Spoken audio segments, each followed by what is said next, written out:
కొంచెం చచ్చిపోండి మావయ్య గారు. చచ్చిపోనా? ఇప్పుడే చచ్చిపోండి. చచ్చిపోనన్నా. మీకు తెలియకుండానే మీ ప్రాణం పోయేలా చేస్తామండి.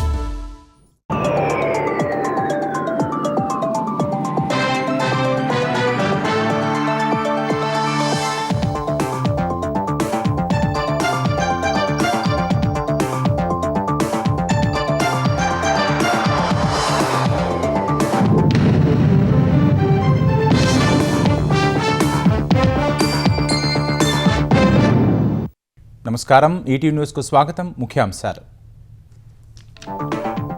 విశాఖలో ముగిసిన సిఐఐ భాగస్వామ్య సదస్సు.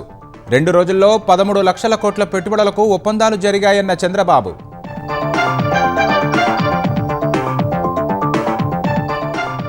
వచ్చే 3 ఏళ్లలో 20 లక్షల మందికి ఉద్యోగాలు కల్పిస్తామన్న సీఎం. ప్రస్తుత పెట్టుబడులతో లక్ష్యాన్ని అందుకుంటామని స్పష్టీకరణ.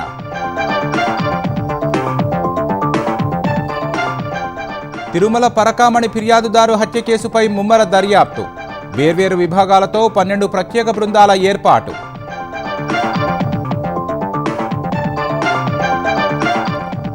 ఢిల్లీ పర్యటనకు వెళ్లిన రేవంత్ రెడ్డి. ఏఐసీసీ పెద్దలను కలవనున్న సీఎం. జూబ్లీహిల్స్ ఎన్నికలో గెలిచిన తీరును వివరించే అవకాశం.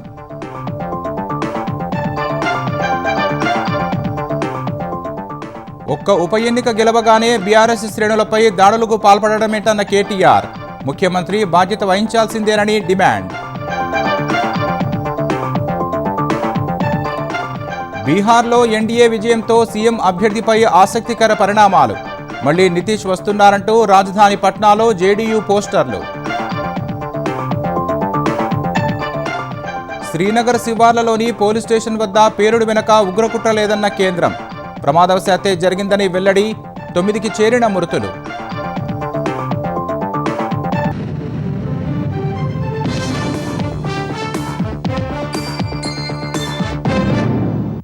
విశాఖలో జరిగిన సిఐఐ భాగస్వామ్య సదస్సులో ఇప్పటివరకు 13 లక్షల కోట్ల విలువైన పెట్టుబడులు వచ్చాయని సీఎం చంద్రబాబు ప్రకటించారు. వచ్చే 3 ఏళ్లలో 20 లక్షల మందికి ఉద్యోగాలు కల్పిస్తామన్న హామీని ప్రస్తుత పెట్టుబడులతోనే అందుకుంటామని సదస్సులో స్పష్టం చేశారు. సదస్సు వేదిక నుంచే పలు కంపెనీలకు శంకుస్థాపనలు, ప్రారంభోత్సవాలు చేశారు. విశాఖ సిఐఐ భాగస్వామ్య సదస్సు వేదిక నుంచి శ్రీ సిటీలో వివిధ ప్రాజెక్టులను ముఖ్యమంత్రి చంద్రబాబు వర్చువల్గా ప్రారంభించారు. 2320 కోట్ల పెట్టుబడులతో ఏర్పాటు చేసే 12 ప్రాజెక్టులకు సీఎం శ్రీకారం చుట్టారు. ఇంజనీరింగ్, ఫుడ్ ప్రాసెసింగ్, ఫార్మా ఉత్పత్తుల ప్రాజెక్టుల ద్వారా 12,365 మందికి ఉద్యోగ అవకాశాలు లభించే అవకాశం ఉందని సీఎం తెలిపారు. త్వరలోనే శ్రీ సిటీకి మరో 6,000 ఎకరాల భూమిని అందుబాటులోకి తెస్తామని స్పష్టం చేశారు. 50 దేశాలకు పైగా కంపెనీలు శ్రీ సిటీ నుంచి పనిచేస్తాయని ఆశాభావం వ్యక్తం చేశారు. ఇప్పటికే డైకిన్, ఇసుజు, క్యాడ్బరీ లాంటి ప్రముఖ సంస్థలు తమ ఉత్పత్తులను ప్రపంచానికి అందిస్తున్నాయని వివరించారు. Belgium, Japan, UK, Germany, Australia లాంటి దేశాలకు చెందిన health care, engineering, electronics, automobile, medical devices కంపెనీలు 8.87 లక్షల కోట్ల పెట్టుబడులు పెట్టేందుకు అనుమతులిచ్చామన్నారు. గత 18 నెలల్లో 22 లక్షల కోట్ల పెట్టుబడులు ఏపీకి వచ్చాయని గుర్తు చేశారు. మరోవైపు రేమండ్ గ్రూప్ ప్రాజెక్టులకు కూడా సీఎం చంద్రబాబు వర్చువల్గా శంకుస్థాపన చేశారు. రాప్తాడులో 497 కోట్లతో సిల్వర్ స్పార్క్ అపరెల్ మ్యానుఫ్యాక్చరింగ్ పార్కును ఏర్పాటు చేస్తున్నారని చంద్రబాబు వివరించారు. అనంతపురం జిల్లా గుడిపల్లిలో 441 కోట్లతో ఆటో కాంపోనెంట్ మ్యానుఫ్యాక్చరింగ్ ప్లాంట్ను కియాకు దగ్గరలోనే ఏర్పాటు చేయబోతున్నారని తెలిపారు. టెకులోడు వద్ద 262 కోట్లతో ఏరోస్పేస్ పరికరాల తయారీ యూనిట్ను కూడా రేమాండ్ ఏర్పాటు చేస్తుందని తెలిపారు. మొత్తంగా 1,200 కోట్ల పెట్టుబడితో 3 పరిశ్రమల ద్వారా 6,500 మందికి ప్రత్యక్షంగా ఉద్యోగాలు వస్తాయని హర్షం వ్యక్తం చేశారు. 20 లక్షల ఉద్యోగాలు కల్పిస్తామనే లక్ష్యాన్ని వచ్చే 3-4 ఏళ్లలోనే చేరుకుంటామని ఆశాభావం వ్యక్తం చేశారు. We have promised that we will provide 20 lakh jobs. I am confident we are going to create 20 lakhs plus jobs within 3 years, 4 years time. Now with all these things, if you can see here, Rayalaseema is positioned with high-tech industries. Space city is coming, drone city is coming, now Kia Motors already existing, electronic city is going to come, aerospace and also defense corridors are going to come. With all these things, we are going to take next level of development. భాగస్వామ్య సదస్సులో భాగంగా CM Chandrababu పలు సంస్థల ప్రతినిధులతో చర్చలు జరిపారు. Global hospitality రంగంలో ప్రముఖ సంస్థ అట్మాస్ఫియర్ కోర్ ప్రతినిధులతో సమావేశమైన సీఎం పర్యాటక రంగ అభివృద్ధి, ప్రీమియం లగ్జరీ హోటళ్ల విస్తరణ వంటి అంశాలపై చర్చించారు. తిరుపతి, విశాఖ, అమరావతిలో అట్మాస్ఫియర్ కోర్ చేపట్టిన ప్రాజెక్టుల పురోగతిని తెలుసుకున్నారు. ఈ 3 ప్రాజెక్టులు 3 ఏళ్లలో పూర్తి చేస్తామని ఆ సంస్థ ప్రతినిధులు వెల్లడించారు. LG Chem chief sustainability strategy officer యుగ్జోకోతో భేటీ అయిన సీఎం కాకినాడ మూలపేటల్లో naphtha cracker complex, polymers manufacturing unit నెలకొల్పేందుకు ముందుకు రావాలని కోరారు. జేఎస్డబ్ల్యూతో కలిసి ఎల్జీ కెమ్ ఏర్పాటు చేసే క్యాథోడ్ యాక్టివ్ మెటీరియల్ తయారీ యూనిట్కు పూర్తి సహకారం అందిస్తామని హామీ ఇచ్చారు. ఆంధ్రప్రదేశ్ను భారత్కు టెక్ రాజధానిగా మారుస్తామని విద్యా, ఐటీ శాఖల మంత్రి నారా లోకేష్ తెలిపారు. మంత్రి సమక్షంలో ప్రభుత్వం 6 సంస్థలతో ఎంఓయూ కుదుర్చుకుంది. అనంతరం ఇంటికో పారిశ్రామికవేత్త, ఏపీపై దాని ప్రభావం అంశంపై సిఐఐ పార్ట్నర్షిప్ సమిట్ 2వ రోజు జరిగిన సదస్సులో లోకేష్ మాట్లాడారు. అభివృద్ధి, పరిపాలన భాగస్వామ్యాన్ని నేడు ఇన్నోవేషన్ నిర్ణయిస్తోందని గుర్తు చేశారు. ప్రతి కుటుంబానికి ఒక పారిశ్రామికవేత్త తయారు కావాలన్నది తమ విజన్ అని లోకేష్ వెల్లడించారు.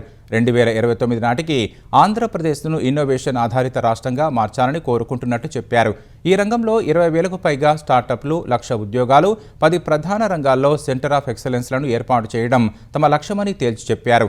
వ్యాపారవేత్తలు తమ రంగంలో అభివృద్ధి సాధించేలా నిర్మాణాత్మక సంస్కరణలు తెచ్చేందుకు ప్రభుత్వం సిద్ధంగా ఉందని స్పష్టం చేశారు.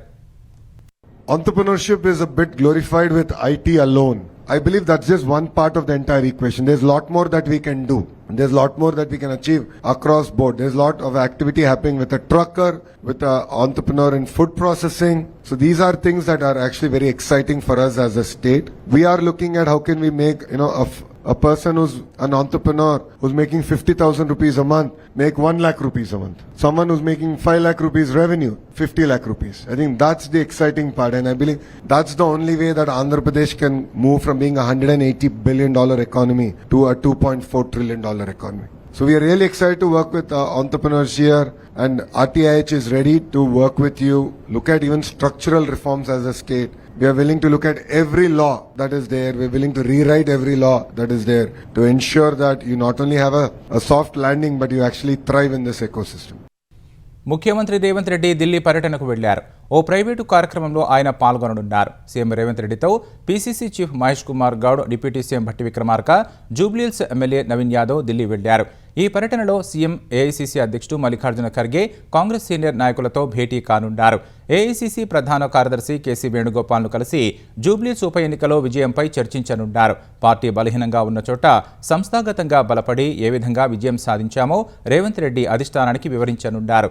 క్షేత్రస్థాయిలో మంత్రులు, ఎమ్మెల్యేలు, ఎంపీలు, ఎమ్మెల్సీలు, కార్పొరేషన్ల చైర్మన్లు కష్టపడినందునే ఈ విజయం సాధ్యమైందని చెప్పనున్నారు.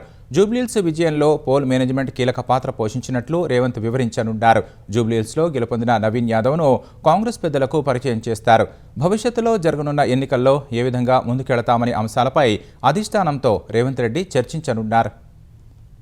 జూబ్లీహిల్స్ ఉప ఎన్నికలో గెలిచిన తర్వాత కాంగ్రెస్ విజయ గర్వంతో విర్రవీగడం సరికాదని బీఆర్ఎస్ కార్యనిర్వాహక అధ్యక్షుడు కేటీఆర్ హితో పలికారు. ఈ ఎన్నికల్లో పోటీ చేసి ఓటమి పాలైన తమ పార్టీ అభ్యర్థి మాగంటి సునీత కుటుంబ సభ్యులను కేటీఆర్ ఇవాళ కలిశారు. ఈ ఉదయం మాగంటి సునీత నివాసానికి వెళ్లి కుటుంబ సభ్యులకు ధైర్యం చెప్పారు. రాజకీయాల్లో గెలుపు ఓటములు సహజమేనని, ధైర్యంగా ఉండాలని చెప్పారు. ఈ ఎన్నికలో సునీత, గోపీనాథ్, వారి పిల్లలు చూపిన స్ఫూర్తిని, పోరాటాన్ని అభినందించిన కేటీఆర్ జూబ్లీహిల్స్ ఫలితం తర్వాత బీఆర్ఎస్ శ్రేణులపై దాడులకు సీఎం రేవంత్ రెడ్డి బాధ్యత వహించాలన్నారు. అధికార పార్టీ చేసిన అరాచకాలు, ఎన్ని డబ్బులు పంచారు, ఎన్ని కుక్కర్లు పంచారు, ఎన్ని రకాల తాయిలాలు పంచారు, ఎన్ని ఆపసోపాలు పడ్డారు, ఇన్ని దొంగోట్లు వేయించుకుంటే ఇంత రిగ్గింగ్ చేస్తే చావు తప్పి కన్నులోటు పోయినట్టు గెలిచినారు. కానీ ఎన్నికల ఫలితాలు వచ్చి 24 గంటలు కాకముందే మా పార్టీ కార్యకర్తలు, నాయకుల మీద గూండాయిజానికి, రౌడీయిజానికి కాంగ్రెస్ పార్టీ గజారుడు రాజకీయాలు చేస్తుందో, ఒక ఉప ఎన్నికల్లో గెలిచిన తర్వాత ఎక్కడన్నా మా ప్రభుత్వ హయాంలో మా కార్యకర్తలు కానీ, మా పార్టీ నాయకులు కానీ హద్దులు దాటి ఈ రకంగా ప్రవర్తించారో ఒక్కసారి గుర్తు తెచ్చుకోండి. కార్యకర్తల విషయంలో మాత్రం ఎక్కడ ఎవరికి ఏ అన్యాయం జరిగినా తప్పకుండా ఇదే రకంగా వాళ్ళ ఇంటి ముందుకు వస్తాం. కానీ ఖచ్చితంగా ఈ రోజు జరిగిన ఈ దాడికి కాంగ్రెస్ బాధ్యత తీసుకోవాలి. మరి కాంగ్రెస్ పార్టీగా ముఖ్యమంత్రి రేవంత్ రెడ్డి బాధ్యత తీసుకోవాలి. జూబ్లీహిల్స్లో బీఆర్ఎస్ ఓడిపోగానే ఆ ఓటమి కారణం తాను కాదని తప్పించుకునే ప్రయత్నాల్లో మాజీ మంత్రి హరీష్ రావు ఉన్నారని తెలంగాణ జాగృతి అధ్యక్షురాలు కవిత ఆరోపించారు. ఇందులో భాగంగానే హరీష్ రావు భజన పరులు ప్రచారం చేపట్టారని విమర్శించారు. హరీష్ రావు నైజం తెలిసి గట్టిగా మాట్లాడినందుకే తనను పార్టీ నుంచి బయట గెంటేశారని తెలిపారు. కేటీఆర్ హరీష్ రావు పేరుకే కృష్ణార్జునులని అని ట్వీట్ చేసుకోవడం తప్ప క్షేత్రస్థాయిలో పనిచేయడం లేదని ధ్వజమెత్తారు. ప్రజా సమస్యలపై క్షేత్రస్థాయిలో పనిచేసి ఉంటే జూబ్లీహిల్స్ ఫలితం మరో విధంగా ఉండేదని కవిత పేర్కొన్నారు. 15 మంది ఇండిపెండెంట్లు వచ్చి నా దగ్గరికి అక్క ఇట్లా మేము విత్డ్రా చేసుకుంటాము ఎవరికి సపోర్ట్ చేయమంటారు అడిగి నేనన్నా నాకు సంబంధం లేదు బై జూబ్లీహిల్స్ ఎన్నిక మీరు ఎవరి దగ్గరికి అన్నపోండి అని చెప్పి వాళ్ళు చక్క హరీష్ అన్న దగ్గర పోయారు. తర్వాత వాళ్ళు చెప్పిన ముచ్చండి నేను నాకు హరీష్ రావు కూడా అదే ఆన్సర్ చెప్పిరట మీ ఇష్టం పై ఎవరికైనా వేసుకోరు అన్నారట. అంటే బీఆర్ఎస్ మోసం చేసినట్టే కదా.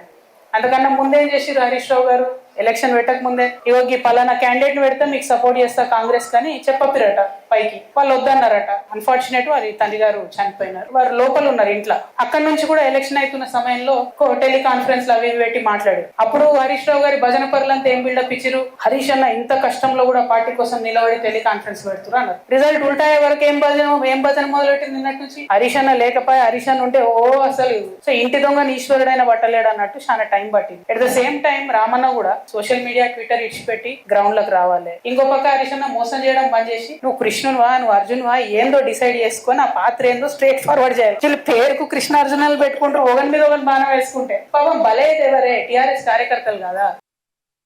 జమ్మూ కాశ్మీర్ శ్రీనగర్ శివార్లలో నౌగాం పోలీస్ స్టేషన్ వద్ద పేలుడు వెనుక ఉగ్రకుట్ర ఉందన్న ప్రచారాన్ని కేంద్రం తోసిపుచ్చింది. ఈ ఘటన ప్రమాదవశాత్తు జరిగినట్లు కేంద్ర హోంశాఖ ఓ ప్రకటనలో తెలిపింది. ఈ ప్రమాదంపై ఊహాగానాలు వ్యాప్తి చేయొద్దని సూచించిన కేంద్రం ఘటనపై సమగ్ర దర్యాప్తునకు ఆదేశించినట్లు తెలిపింది. మరోవైపు పేలుడు ఘటనలో మృతుల సంఖ్య 9కి పెరిగింది. మరో 27 మంది గాయపడ్డారు. మృతుల్లో 3 ఫోరెన్సిక్ సిబ్బంది, 2 పోలీసులు, రెవెన్యూ శాఖ సిబ్బంది, 1 తహసీల్దార్, రాష్ట్ర దర్యాప్తు సంస్థ అధికారి, ఓ టైలర్ ఉన్నట్లు అధికారులు చెప్పారు. హర్యానాలోని ఫరీదాబాద్లో వైట్ కాలర్ టెర్రర్ మాడ్యూల్కు సంబంధించి స్వాధీనం చేసుకున్న పేలుడు పదార్థాలను శ్రీనగర్కు తరలించి వాటి నుంచి నమూనాలను సేకరిస్తుండగా ప్రమాదవశాత్తు ఈ విస్ఫోటనం జరిగిందని CRPF IG Pavan Kumar, Jammu Kashmir DGP Nalin Prabhat తెలిపారు. ఈ పేలుడు వెనుక ఉగ్రకుట్ర ఉందంటూ వస్తున్న ఊహాగానాలను డీజీపీ నళిన్ తోసిపుచ్చారు. ఇది ప్రమాదం మాత్రమేనని స్పష్టం చేశారు. ప్రస్తుతం ఈ ప్రాంతంలో భద్రతా బలగాల సంఖ్యను మరింత పెంచారు. హర్యానా ఫరీదాబాద్ టెర్రర్ మాడ్యూల్కు కేంద్రమైన అల్ ఫలాహ్ యూనివర్సిటీ నుంచి మరో 2 వైద్యులను పోలీసులు అరెస్టు చేశారు. డాక్టర్ ముస్తాక్, డాక్టర్ మొహమ్మద్ అనే 2 వైద్యులను అరెస్టు చేసినట్లు పోలీసులు తెలిపారు. 2 డాక్టర్లలో ఒకరు ఢిల్లీ పేలుడు ఘటనకు ఒక రోజు ముందు ఢిల్లీలోని ఎయిమ్స్కు ఇంటర్వ్యూ కోసం వెళ్లినట్లు పోలీసులు గుర్తించారు. ఈ 2కి పేలుళ్ల కుట్రలో హస్తం ఉందా లేదా అన్న కోణంలో దర్యాప్తు చేస్తామని వివరించారు. మరోవైపు లైసెన్స్ లేకుండా ఎన్పీకే ఎరువులు అమ్మినందుకు నూహులో దినేష్ అలియాస్ డబ్బు అనే వ్యక్తిని అరెస్టు చేశారు. ఈ ఎరువులనే 3 లక్షలు పెట్టి ఉగ్రవాదులు కొని పేలుడు పదార్థాల తయారీకి వాడినట్లు పోలీసు వర్గాలు తెలిపాయి. దినేష్కు ఉగ్రకుట్రపై సమాచారం ఉందా లేదా అనేది తేలాల్సి ఉంది. అటు ఈ కేసులో అరెస్టైన అల్ ఫలాహ్ యూనివర్సిటీకి చెందిన డాక్టర్ షాహీన్ సయీద్ ఇటీవలే పాస్పోర్టు కోసం దరఖాస్తు చేసుకున్నట్లు విచారణలో తేలింది. నవంబర్ 3న అల్ ఫలాహ్ యూనివర్సిటీ హాస్టల్లోనే పోలీసు వెరిఫికేషన్ ప్రక్రియ పూర్తయినట్లు గుర్తించారు. దేశంలో నిర్మిస్తున్న తొలి బుల్లెట్ రైల్వే కారిడార్ను నిర్దేశిత గడువులోపు పూర్తి చేయాలని ప్రధాని నరేంద్ర మోదీ ఆదేశించారు. గుజరాత్ పర్యటనలో భాగంగా ఉదయం సూరత్ చేరుకున్న ప్రధాని అంత్రోలి ప్రాంతం దగ్గర నిర్మాణంలో బుల్లెట్ రైల్వే ప్రాజెక్టు పనుల పురోగతిని పరిశీలించారు. 508 కిలోమీటర్ల ఈ కారిడార్ను త్వరలో అందుబాటులోకి తేవాలని అధికారులను ఆదేశించారు. అనంతరం ప్రధాని నర్మదా జిల్లా దేదియాపాడాలో పర్యటించిన మోదీ గిరిజన స్వాతంత్ర సమరయోధుడు బిర్సా ముండా జయంతి సందర్భంగా 9,700 కోట్ల వ్యయంతో చేపట్టే పలు అభివృద్ధి పనులకు శంకుస్థాపన చేశారు. అంతకుముందు సగ్బరాల్లోని దేవ్ ముగ్రా గ్రామంలో గిరిజనుల కులదేవత పంధోరిమాత ఆలయంలో మోదీ పూజలు నిర్వహించారు. తిరుమల పరకామణిలో విదేశీ డాలర్ల దొంగతనం కేసులో ఫిర్యాదుదారు అప్పటి విజిలెన్స్ అధికారి సతీష్ కుమార్ హత్య కేసుపై పోలీసులు దర్యాప్తును ముమ్మరం చేశారు. ఈ కేసులో సతీష్ హత్యకు గురైనట్లు ఫోరెన్సిక్ వైద్యులు తేల్చగా ఈ మేరకు జీఆర్పీ పోలీసులు గుత్తి పోలీస్ స్టేషన్లో ఎఫ్ఐఆర్ నమోదు చేశారు.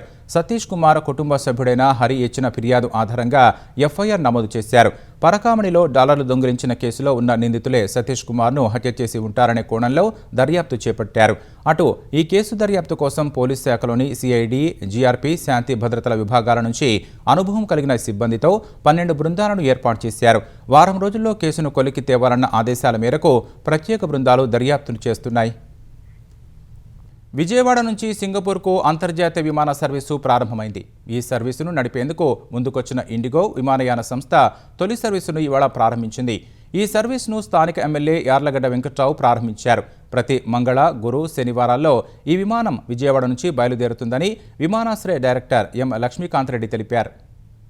కృష్ణా జిల్లా పెదపారుపూడి మండలం పాములపాడులో వంతెన కూలింది. దోసపాడు ఛానల్ కాలువలో టిప్పర్ లారీ పడిపోయింది. అధిక లోడుతో టిప్పర్ రావడం వల్లే వంతెన కూలిందని స్థానికులు చెబుతున్నారు. ఈ ఘటనలో టిప్పర్ డ్రైవర్ స్వల్ప గాయాలతో బయటపడ్డాడు. ఈ వంతెన కూలడంతో మండలంలోని పలు గ్రామాల రాకపోకలకు ఇబ్బంది ఏర్పడింది. తెలంగాణ ప్రభుత్వం వచ్చే వారం మరో 2,100 కోట్ల రూపాయలు రుణాల ద్వారా సమీకరించుకోనుంది. ఈ మేరకు ఆర్థిక శాఖ రిజర్వ్ బ్యాంకు ద్వారా బాండ్లు విడుదల చేసింది. 1,100 కోట్ల రూపాయల విలువైన బాండ్లను 26 సంవత్సరాల కాలపరిమితి, 1,000 కోట్ల రూపాయల బాండ్లను 27 ఏళ్ల కాలపరిమితితో జారీ చేశారు. ఈ బాండ్లను ఆర్బీఐ వచ్చే మంగళవారం వేలం వేయనుంది. వేలం తర్వాత ఆ మొత్తం ఖజానాకు సమకూరుతుంది. ప్రస్తుత ఆర్థిక సంవత్సరం 2025-26 ఆర్థిక సంవత్సరంలో రాష్ట్ర ప్రభుత్వం ఇప్పటివరకు 52,900 కోట్ల రూపాయలను అప్పుల ద్వారా సమీకరించుకుంది. ఇప్పుడు తీసుకునే రుణంతో ఆ మొత్తం 55,000 కోట్ల రూపాయలకు చేరనుంది. సైబర్ నేరగాళ్ల ఆగడాలకు అడ్డు అదుపు లేకుండా పోతోంది. తాజాగా తెలంగాణ హైకోర్టు వెబ్సైట్ను కూడా సైబర్ నేరగాళ్లు హ్యాక్ చేశారు. ఆర్డర్ కాపీలు డౌన్లోడ్ చేస్తుండగా ఆన్లైన్ బెట్టింగ్ సైట్ తెరుచుకోగా పీడీఎఫ్ ఫైల్స్కు బదులుగా BDG బెట్టింగ్ సైట్ వస్తోందని హైకోర్టు రిజిస్ట్రార్ పోలీసులకు ఫిర్యాదు చేశారు. వెబ్సైట్ హ్యాక్పై సైబర్ క్రైమ్ పోలీసులు కేసు నమోదు చేసి దర్యాప్తు చేపట్టారు. సైబర్ నేరగాళ్లు తన పేరుతో నకిలీ ఫేస్బుక్ ఖాతా సృష్టించారని హైదరాబాద్ సిపి బీసీ సజ్జనార్ తెలిపారు. ఆపదలో ఉన్నానని, డబ్బు పంపాలని మోసపూరిత మెసేజ్లు పంపుతున్నారని పేర్కొన్నారు.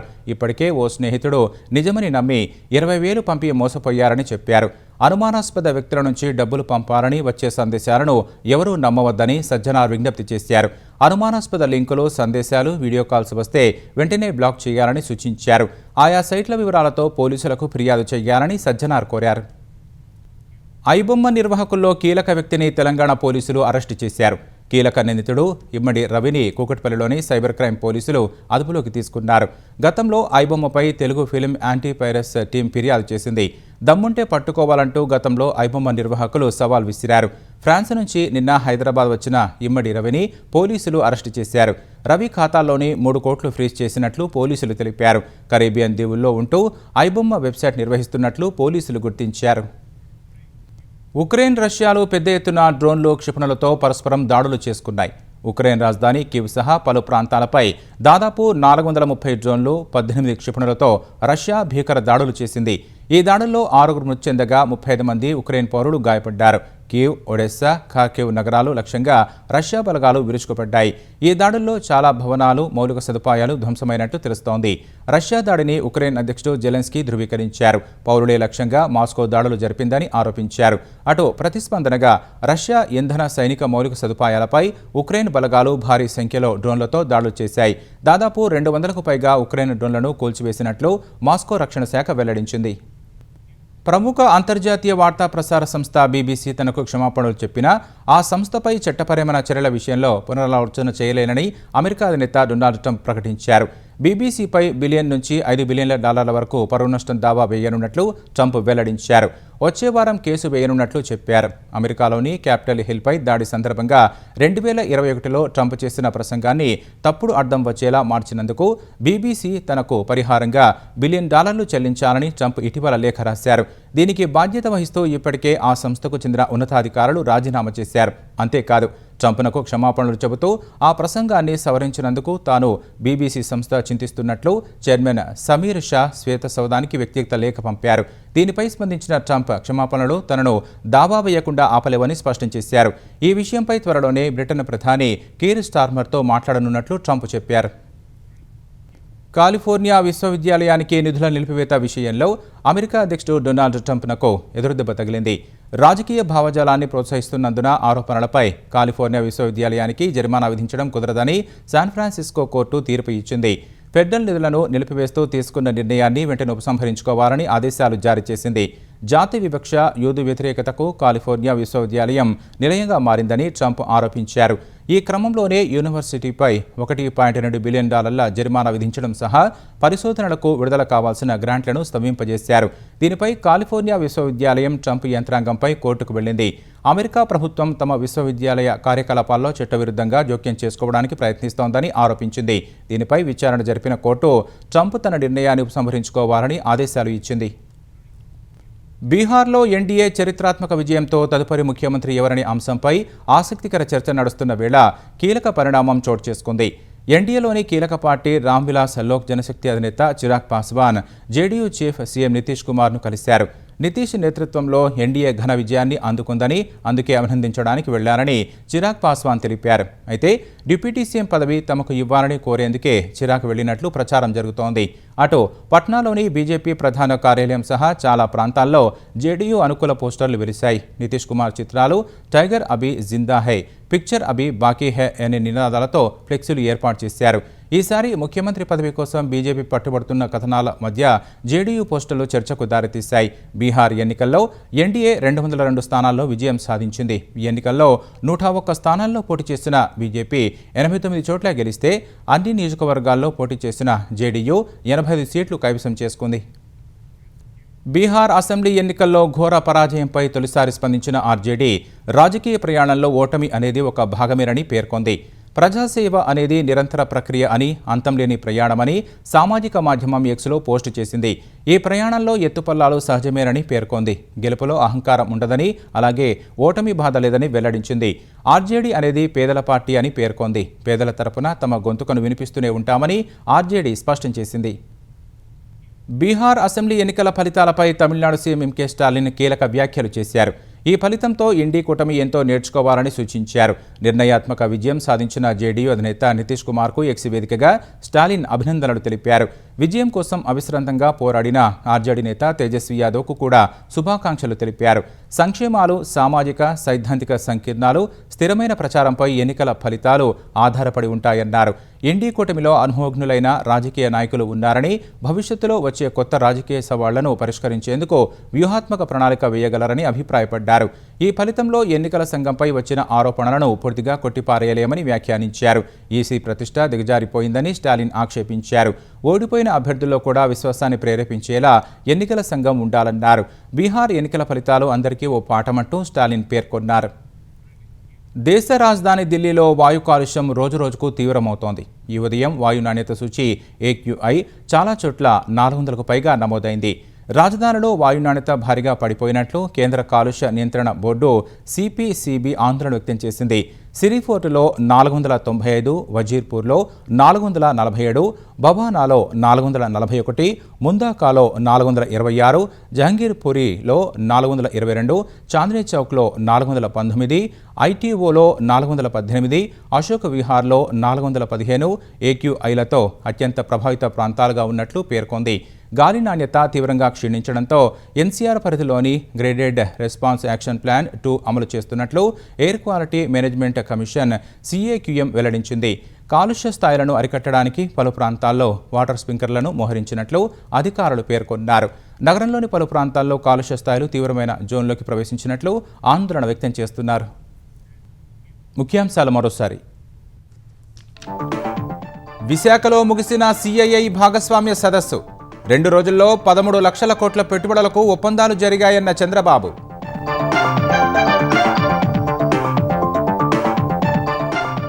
వచ్చే 3 ఏళ్లలో 20 లక్షల మందికి ఉద్యోగాలు కల్పిస్తామన్న సీఎం. ప్రస్తుత పెట్టుబడులతో లక్ష్యాన్ని అందుకుంటామని స్పష్టీకరణ.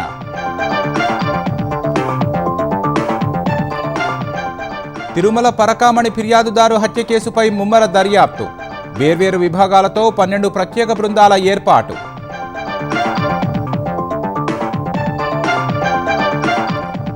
ఢిల్లీ పర్యటనకు వెళ్లిన రేవంత్ రెడ్డి. AICC పెద్దలను కలవనున్న సీఎం. జూబ్లీహిల్స్ ఎన్నికలో గెలిచిన తీరును వివరించే అవకాశం.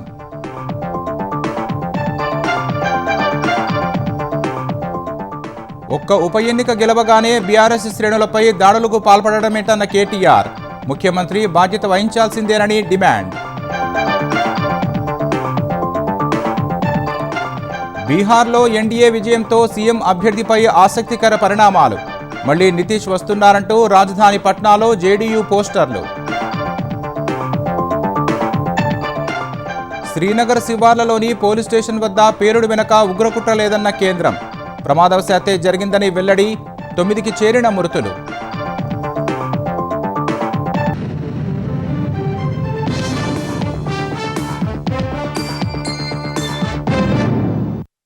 ఈటీవీ న్యూస్ సమాప్తం. నమస్కారం.